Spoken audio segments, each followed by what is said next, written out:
At this time, I would like Ivan Reich to please come to the podium.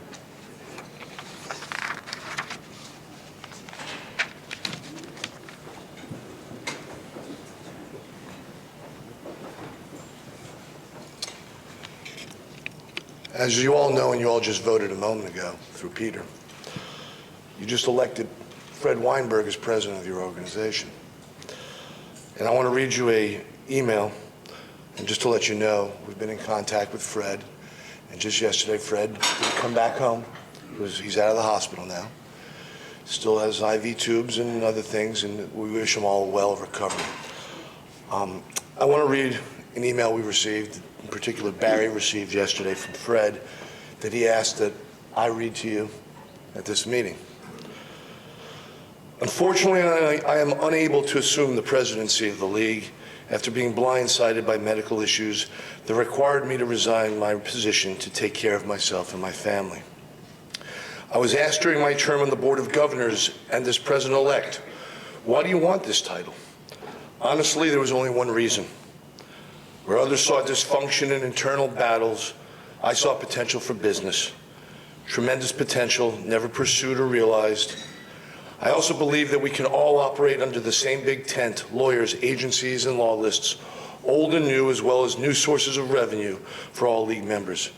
In these economic times, failure to explore these new avenues would be tantamount to wasting the very talent that the league has to offer. Many business circles do not know we even exist. That in and of itself is a debacle. The reins are now turned over to Barry, a good man and good friend. I am confident Barry will be a tremendous leader and will do what is in the best interest of the organization. I hope he has your support. I hope to see you at the next convention. Frederick I. Weinberg, Esquire.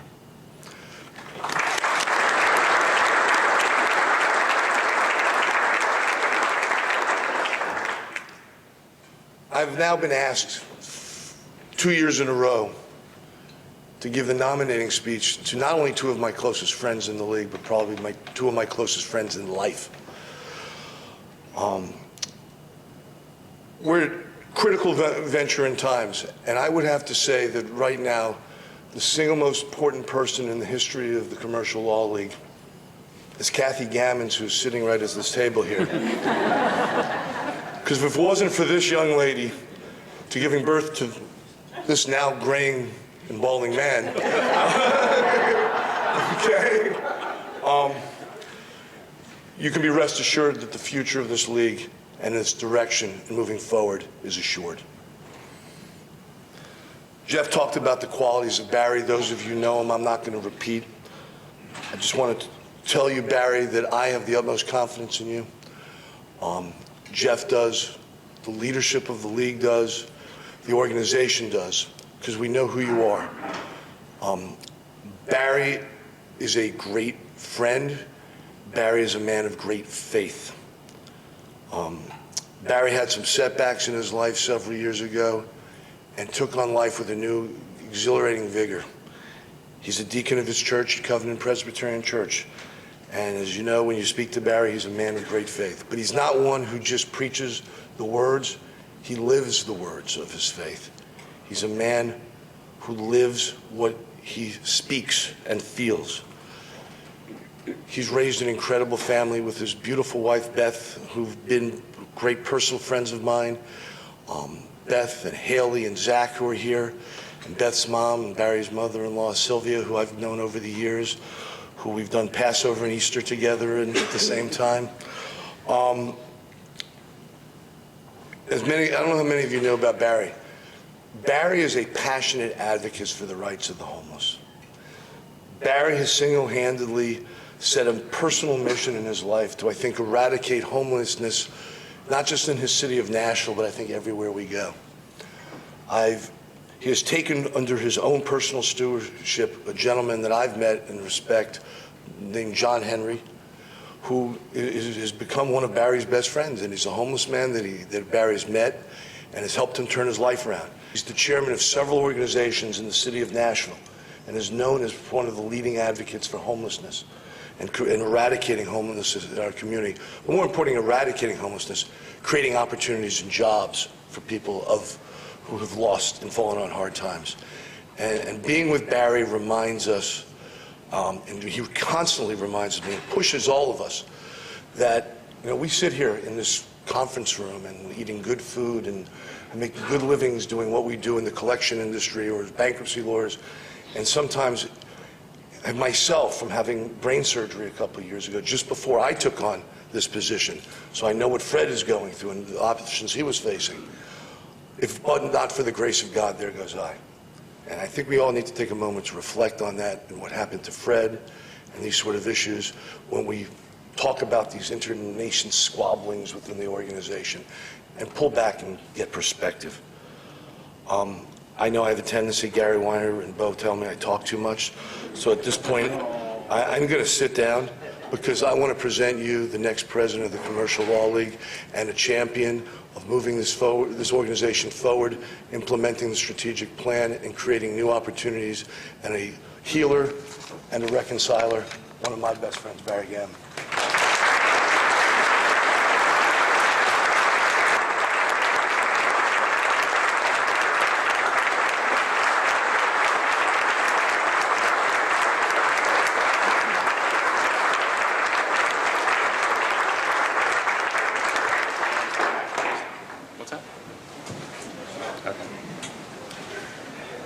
I have to say this. Yes. Okay. Well, I have, yeah, okay. I'm honored to accept the nomination as president of the Commercial Law League of America. Well, we're glad that you did. Now, it's my honor to swear you in. So please raise your right hand and repeat after me. I, Barry Gammons, Barry Gammons, do solemnly swear do solemnly swear that I will uphold the Constitution of the United States that I will uphold the Constitution of the United States and of the Commercial Law League of America, and of the Commercial Law League of America, and that I will perform with integrity and to the best of my ability and that I will perform with integrity and to the best of my ability the functions and responsibilities assigned to me as President of the Commercial Law League of America, the functions and responsibilities assigned to me as the president of the Commercial Law League of America. so help me God. So help me God. Amen. Amen.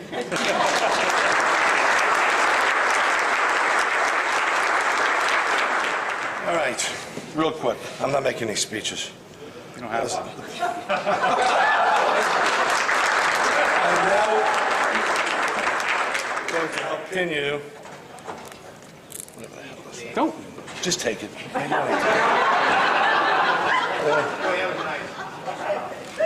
My good friend Ivan Reich. Yeah. Okay, I can't get a pin open. You can't hand off the darn transition of power to Barry. You gonna do it? Or do I have to do it myself? Yeah, do it yourself. Okay? Here, you're being pinned. And here, take this nice, beautiful crystal gift to the president. Thanks. All For right. the whole year that I served, and I get this pricky. Yeah. All right, so seriously, on behalf of the league, the board of directors, staff, your service to the league can be commended, as you can see. For anybody who's ever served in this position, all the past presidents can attest to it, this is not an easy job, and it's done a great personal sacrifice to family and friends and practice, and your commitment to the league is undying. As I've told most people, that when history is finally written, I firmly believe you will go down as the greatest president in the history of the league, and I genuinely mean that, my friend. Thank you.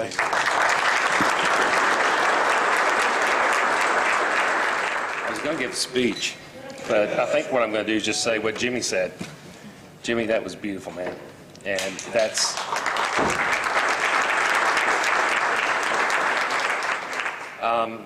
that's what this league is about.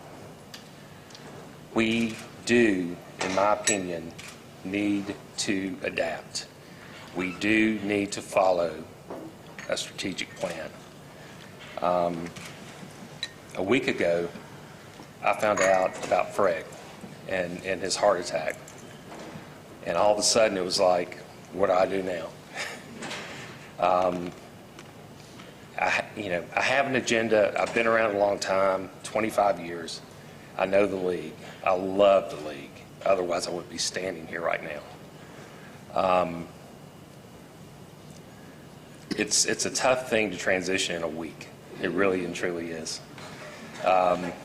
Some of you have done these kinds of things before, and I know that you're leaders in your communities and everywhere else. And it's tough. It really is tough. But I do have a vision. A friend of mine today told me, you know what? We need every member of this league to give us 3 ideas.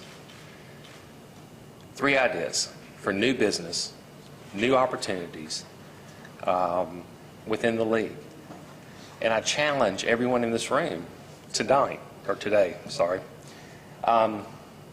give me 3 ideas. Don't email them to me, email them to Tony.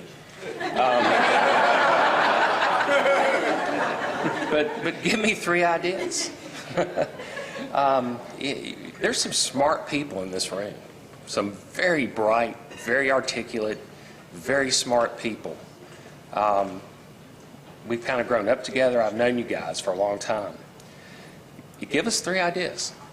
3 ideas. I haven't mentioned one of my buddies, John Henry. James Jones is another, who's a formerly homeless guy. One of the pastors at my church talks about we're all in this together, right? That's one of his things, and James kind of latched onto it. We're all in this together. Remember it, live it, love it. Write it down on your refrigerator door, whatever it takes. We're all in this together. And if we're not, we're in trouble. Whatever that looks like, we're going to fight about it. We're going to talk about it. We're going to see what happens. But we have to come together as a group. And if we don't, we're in trouble. Fred has a couple of things he was very passionate about. Student loans, auto finance, connecting with those lenders, those opportunities. We're going to continue that on Fred's behalf. I intend to do that. We have other opportunities. Ivan mentioned the CFPB meeting this morning, or yesterday morning. Unbelievable meeting. Julie has done a tremendous job in getting that group together and presenting opportunities. We need to go out, not just say, hey, come partner with us, but we need to present reasons for why do people want to partner with us? Why do they want to be involved with us? And that's one opportunity. So thank you very much for that. Again, just going to keep it short. I love this league because of the people and the relationships that I've developed. John Pewson is sitting in the back. I still have his 2-iron that I stole from him. At least that's what he says. I met John, where were we? South Carolina? Yeah. And how do we meet? Yeah. Which is how we all develop relationships in this league, by the way.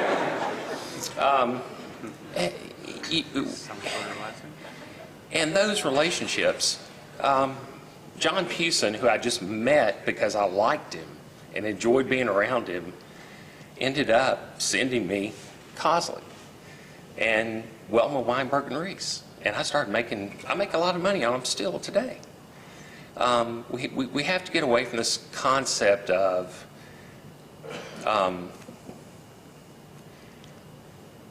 if it's not an agency, if it's not a credit grantor, then it's not business, because that's not really true. We're here to develop relationships, and we are here to just do those things. I mean, let's be leaders in our community. Whatever happens out of that happens.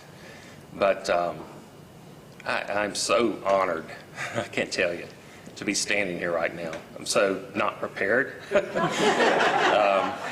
I'm very honored. And I hope that I can count on the support and optimism of everybody in this room, because we're all in this together. Thanks.